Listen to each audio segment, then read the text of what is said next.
Before beginning assembly, make sure you have all your parts and hardware. Firmly press each caster into the base until you hear a click.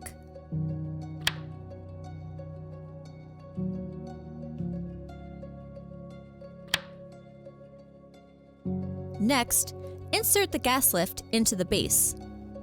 Connect the armrest to the seat cushion.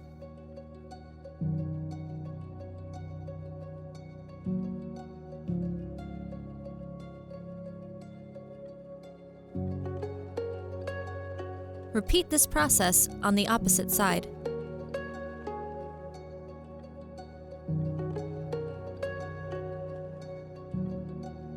Attach the mechanism using the included screws.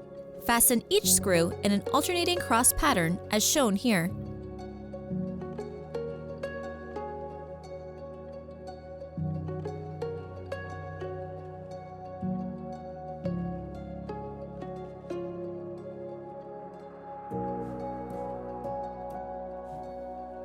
Next, connect your backrest to the bottom of the seat cushion.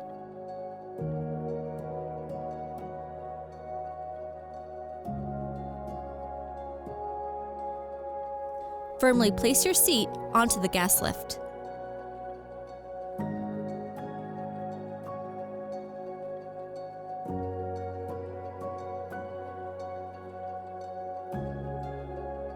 Your final step of assembly is to sit on your new chair to firmly engage the mechanism onto the gas lift.